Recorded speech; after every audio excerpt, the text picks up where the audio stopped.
My name's Rakeem Noble. I'm here talking on behalf of Neeson Boxing, and I'm talking to the man himself, Mark Neeson. Mark, how you doing today? Yeah, brilliant. Thank you very much.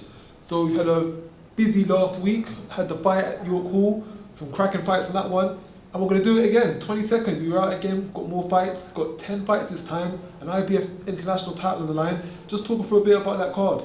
Well, York Hall and London certainly know what Fight Town's about now. We're working with Warren Boxing Management and their great stable of boxers. And the show we had recently was a sellout. There's some cracking small thrillers on that card. But we're back out again on the 22nd. We've got a 10 fight stacked card. There's IBF Intercontinental, IBO titles. There's a cracking 50-57 area title. And in this venue, York Hall was absolutely brilliant for that. In IBF international title, that's quite a big deal. You're getting the world ranking bodies involved, IBO as well. Can you just tell us who's going to be fighting in these main events? Well, we got Sexton. Fighting really tough, durable South African with a winning record. That he's coming over here to win. Ashley Sexton wants to just treat this as a stepping stone, get the ranking, and move on to bigger and better things moving forward. But it's a really great main event. We're bringing him over from South Africa, ranked number 2 over there. He's got a great record. This is no walk in the park, and it's a brilliant main event. It could go either way, but Ashley's obviously fancying it. So of course, Ashley wins the IBF international title. That puts him into the top, between 5 and 10 of the rankings. What are you pushing for next? What's the journey looking like for Ashley? Well, we've got to talk to his team. He's obviously got really big ambitions. We first of all got to get through this fight. But we're in talks with broadcasters about broadcasting some of our shows. That gives us the budget to perhaps look at some of these really big title fights for him. He's got to get through this, but if he does, who knows where we're going to be. 10 solid fights on a Friday night. What way to start the weekend? I've looked at the Neeson schedule, and you guys are pretty busy throughout the month. You've got now the month coming up. I think you've got more shows on than any other small hall promoter. What's just the planning and idea behind that? Well, we're trying to shake things up a little bit, working with the Warrens and their massive stable. We want to put on really good shows.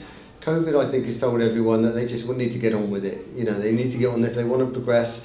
Well, there's no point padding out records 10-0s against journeymen. We're going to get the 50-50s earlier. There's an appetite for it in the fight fans. We want to go and see these 50-50s. There's lots of boxing about at the moment. But what we do, we've got 12 fights scheduled, or 12 shows scheduled already this year. We're in talks with broadcasters, and maybe more shows being added on. And I think we're just trying to disrupt it a little bit. And from the shows that we've been doing recently, the footfall that we've been getting through the door is obviously saying that's the right model. Well, this is the question I normally ask the fighters: where do you see yourself by the end of the year? But I'm going to ask it to the promoter. Where do you see yourself by the end of the year? With all these shows, the activity, the IBF international titles going on, where it's all going to lead to? Well, we're obviously in talks with broadcasters at the moment. Some of the top promoters, top handful of them already in big television contracts. We're snapping at their heels. We're probably the busiest small hall promoter outside the top promoters at the moment. And hopefully by the end of the year, you're going to see us on some channel, and we've got more eyes on the product.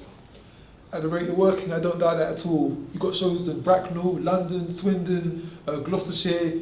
You're staying busy as a promotion company, and it can only lead to bigger and better things. Yeah, exciting times ahead, isn't it? Fight Town brand, everyone's getting to hear about it. At recent shows, we're getting celebs just turning up, wanting to sit at ringside to watch the fights. It's a really, interesting time ahead. I mean, 2020 is a proper breakout year for us. Without doubt, 2020 I think will be the year Neeson Boxing hits off to the sky, hits off to the moon. Thanks for your time, Mark. I know you're a busy man, and I'll see you at the next show. Always a pleasure. Thank you.